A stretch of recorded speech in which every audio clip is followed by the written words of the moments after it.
Welcome everybody. It is 5 o'clock here in the UK and it is time for the Peaceful Eating Weekly Q&A.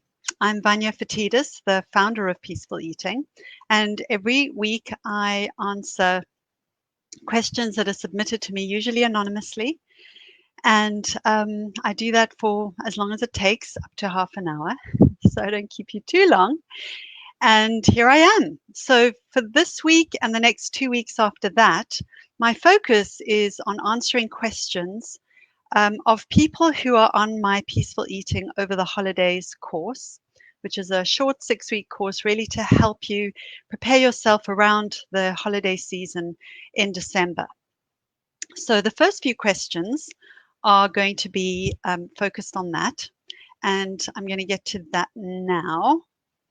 All right, so the first one is somebody who isn't an English speaker and is struggling with some of my language, and I do apologize for that. I will try and remember to think about that when I am creating material, that, you know, some of the ways that I speak are not necessarily understandable to somebody who doesn't have English as a first language. So what this person is asking is, what does it mean when I say in one of the worksheets, panning out? So the worksheet that this person is referring to says, imagine your scenario panning out the way you'd like it to. So what that really means is, imagine it working out just how you'd like. All right, that's all it means. I hope that helps. All right, the second one. I know that due to insufficient physical planning and family tensions, I will have upsetting emotional situations. So emotional preparation is very important to me. So that for those of you who are watching who are not taking the course, one of the aspects to the course is preparing yourself emotionally, physically, emotionally, and spiritually for the holiday season. So this person's referring to the emotional preparation. So I made a visualization, that's one of the exercises, of a situation and my possible reaction. But the last point in your instruction I don't understand. And this is the instruction I gave. Then consciously choose to let go of the outcomes or the results. So the person is asking, when is then? Good question. Is it after the visualization or after the situation itself? And the outcomes of what? Of the visualization or the situation itself? Please explain in more detail and maybe examples to what I should not be attached. Okay, so just to let you know, if you happen to be watching, you can pop any questions that you have into the chat box and I'll get to them as soon as I've finished with the questions that have been submitted. So it's a really good question, what you're asking. And let me just say what I mean by letting go of your attachment to the results and or the outcomes. And really what I'm really getting at is fairly simple, but that doesn't mean that it's easy. And that is, let go of your expectations of the result of the situation that you are expecting to happen. So in that visualization, you're imagining, you know, maybe a particular person who over the holiday period who you see, and there's certain things that that person might do that are upsetting for you or triggering in some way. And so the exercise was to visualize how you might respond to this situation or this person, whatever it is. So how you might respond in terms of what could you do for yourself, say, and actually preparing yourself in this way can really help in real time, that you've thought something through already and you'll be more likely to be able to respond to it if that's what's needed. And so what I'm saying is, once you've done that exercise, let go of the outcome. In other words, let go of how you want it to be, let go of, because what we can tend to be is become quite stressed and really want something to go a certain way, not just in the situation, but literally in anything in life. So this creates a lot of stress internally. And that means that all of the time that we are from now until maybe that situation happens and maybe it doesn't, right? We are expecting something to happen and we kind of steeling ourselves for it perhaps, but we also really hoping for a certain outcome. And so what I'm saying is try to let go internally of that. So every time it comes up in your mind, you can just take a breath, be kind to yourself, tell yourself, I know this is hard.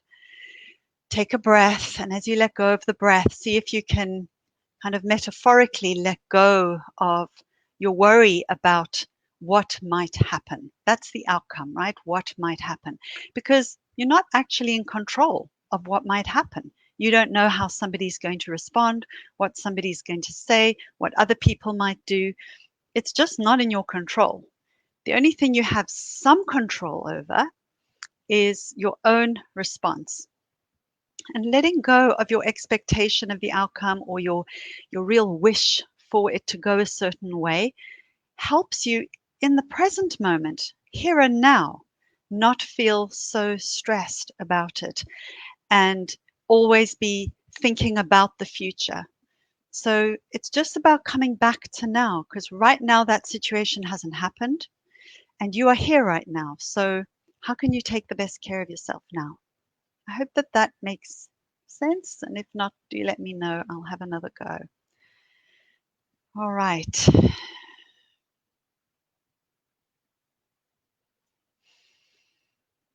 Okay, so this is also a question about the emotional preparation of the course.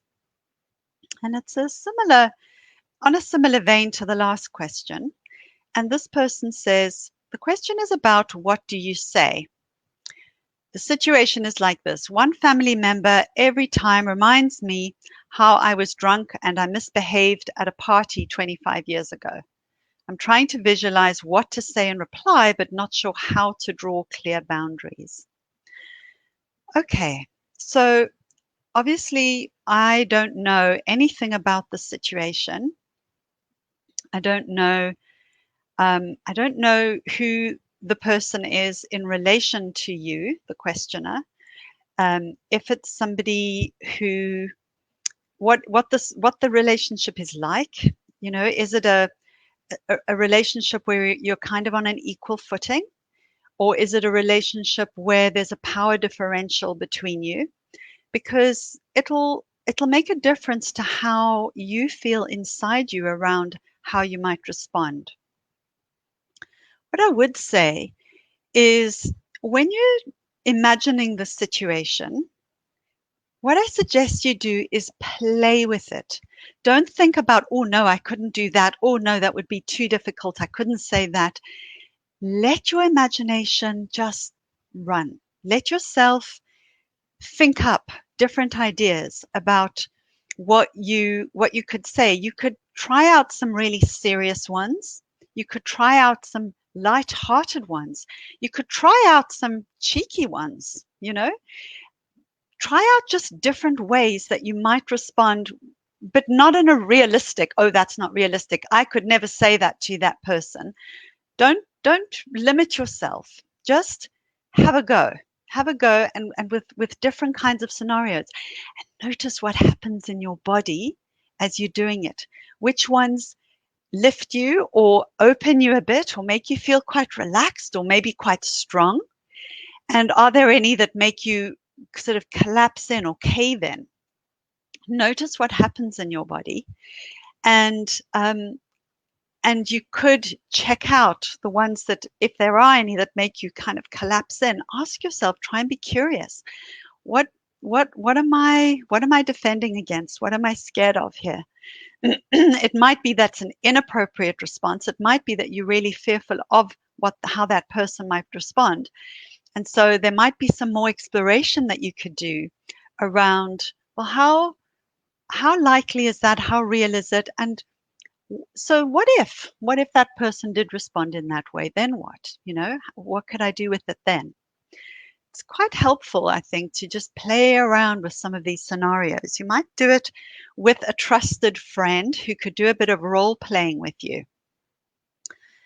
Somebody you know is really for you, really behind you, and could be supportive in that way and do some role play.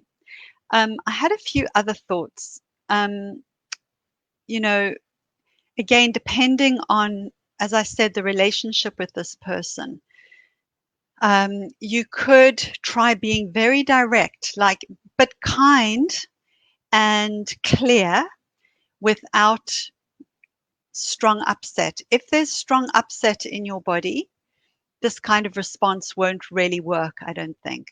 But if you were to just say in quite a matter of fact, deadpan way to the person, I'm really curious about why you bring this up every year. What are you thinking? What's going on for you when you do that every year? It's just become curious about them. Ask them, put it on them. Like, why do you bring this up every year? Like, yeah, we all know that happened. So what? What are you trying to gain? Or are you trying to say something? But ask them a question about why they might be bringing it up every year. You could be a bit cheeky. It's like, you bring this up every year. Seriously, is there nothing else a bit more interesting that you might talk about? Or maybe you know something about them that you could be a little bit, tease them a little bit with. I mean, look, I don't advocate being kind or sort of getting people back in a malicious way, and I'm not suggesting that. But sometimes just giving back a little bit of what you've been given can help that person notice what they're doing. If you're being a mirror for them, so that's another option. So I don't know if that helps. Another thing that I thought about, again, it depends on the relationship and it depends on the level of distress that it causes you. But might it be an option that you phone the person in advance of seeing them and say, hey, I've been thinking about, the holiday, the Christmas, or whatever the day is that you might meet them. And I've been thinking about this thing that, you always mention, and I just wanted to chat to you about it because actually I find it quite upsetting. And I wanted to just talk to you about, why you bring that up every year, or just to let you know how I feel when you do that. And I'm just asking if you'd be willing to not do that. So that's another option. So I hope that helps. Whoops. Okay. So the last question I have, just going to quickly check and make sure no new questions have come in. Yeah. Okay. There we go. All right. Here's the last question. It's quite long. Hi. Firstly, I just wanted to say I love your videos. Thank you. You're so lovely. Thank you. Inspirational. Thank you again. And what you say makes so much sense. I'm really glad about that. The reason I'm messaging is that I'm really struggling on an evening with my eating. I'll have whatever I want for my tea, enjoy it, and eat until satisfied. But then when me and my partner sit down to watch TV after putting our children to bed, I end up mindlessly munching on something sweet. Recently, it's been a whole tub of ice cream each evening. I then feel sick and my stomach becomes very sore, bloated, and painful. This in turn flares my IBS and makes me feel miserable. I found intuitive eating about 12 years ago and it clicked for about 5 of those years. But then I've been up and down since, with times in between where it clicks into place again, but then times where I feel like I'm back at square one and doing intuitive eating like a diet, and I can't stop focusing on weight loss. I know a focus on weight loss actually leads to weight gain. And I also know that the most amazing thing about intuitive eating is that freedom and the weight loss is just a side effect. Sorry, the amazing thing about intuitive eating is the freedom and the weight loss is just a side effect. So why can't I just let go of it? I'm classed as being in a slim body, so I'm not subject to the inequalities that those in bigger bodies are. But I still can't stop focusing on weight loss despite trying to. I want to be free of the obsession again and be in the moment, enjoy my life, and only think of food when I'm hungry. Sorry I've rambled on, but this has only just touched the surface. There's so much more I could ramble on about.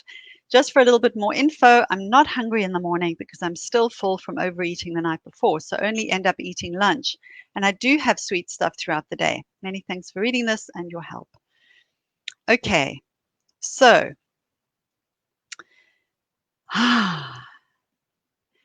so there are quite a few things that you say in your message there. So let me just think about the things that are coming to mind. It's amazing that you found it 12 years ago, and for 5 years, everything had fallen into place. And so, what I suggest you do is really reflect on those 5 years. What was different to now? You've probably had kids since then, I would guess. But what else is different in terms of how you view your own body and in terms of other things perhaps going on in your life? What were you doing before? I don't know anything about your situation. So I don't know if you were working before and then you had kids and perhaps you are working less. Maybe not. I don't know. And maybe you're staying at home with the kids. Again, I don't know any of those things, but I would explore for yourself what is different now than in those 5 years. Those 5 years that it had slotted into place, was weight loss something that was kind of there? Maybe not. Was it there, or do you think you'd let go of it? Where were you with that? I think that that's important to figure out for yourself, because then you can look at what's different and what might be missing. All right, so oh no, I've lost the questions. Let me just go back to it. All right. So a couple of other things pop up. Yes, the focus on weight loss, or the worry about weight gain, or the focus on weight loss, either or, potentially can result in weight gain. But for sure, what it does result in is this perpetual cycle where you are eating beyond your hunger.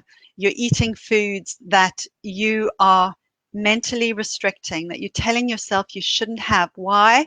Because you're thinking about weight loss. So you tell yourself shouldn't have the ice cream, but of course want the ice cream because you're telling yourself you shouldn't have it. So therefore you're eating the ice cream. Whereas if you weren't thinking about should lose weight, therefore shouldn't eat ice cream, you would be more able to ask yourself, what do I feel like? What do I actually want to have? Would ice cream feel good to me right now? And of course, ice cream's a perfectly fine thing to eat. But at least you're then making a choice that actually ice cream is the thing that will feel satisfying to you right now. Now, obviously, eating the ice cream and watching TV makes it harder for you to listen to your body. I suspect that eating the ice cream while you're watching TV makes it easier for you to give yourself the permission to eat the ice cream, because part of you isn't aware. And so if you were sitting down and after your tea, you served yourself some ice cream and you had it while you're sitting down and having your tea, there'd be a different experience of eating the ice cream. Excuse me, I've just had my hair cut, well, a few hours ago, and I've just got bits of hair, I think, that are making me itch all over, and I'm very mindful of itching, but I don't want to look like a monkey in the zoo scratching all the time. But I am being, let's put it this way, I'm sitting with the discomfort of feeling itchy most places right now. Anyway, on we go. Every now and again, I just have to have a little scratch. So yes, obviously the fear of weight gain or the desire for weight loss is keeping the cycle going. So some suggestions that you can try is to give yourself ice cream after your tea instead of eating ice cream while you're watching TV. I don't know if your partner might just support you with this so that for a while, I'm not saying never eat and watch TV. I'm not saying that. But in order to give yourself the opportunity to take care of yourself, because IBS is crap, and then you can't eat breakfast because you're too full for the rest of the day. And this also is a perpetual cycle. You eat too much at night, therefore you don't eat in the morning.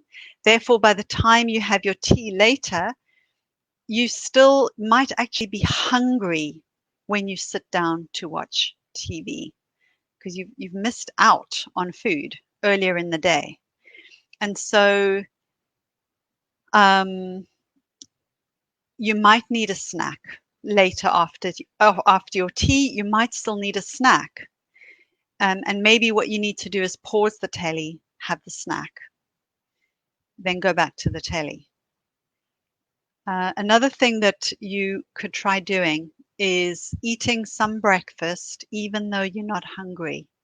And I know that's not so fun, but it can help to switch it over so that you're not actually, because if it is hunger later on and you shift over food so that you're eating earlier in the day, then it'll balance out again. So that could be something you can try. The other thing that I just wanted to mention is that you say what you want to do is only think about food when you're hungry. And I think that that's also a trap that comes from diet mentality.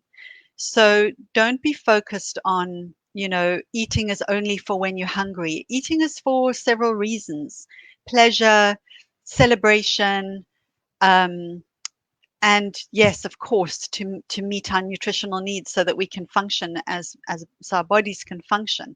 But that's not the only reason for eating.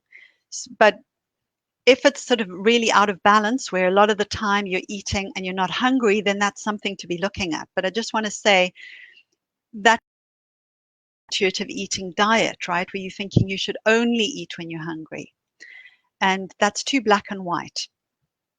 All right, so I hope that that helps. If you're watching this and you want to submit a question, then go ahead and go to www.peacefuleating.co.uk/ask, and you can submit an anonymous question and I will answer it next week. And lastly, if you're watching this and you are not on my email list, then you won't have my guide to peaceful eating, which is my roadmap to living a life of peace with food. And you can get it for free at peacefuleating.co.uk/guide.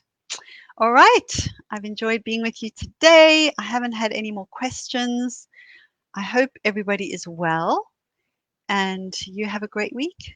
Thank you very much for watching. Bye.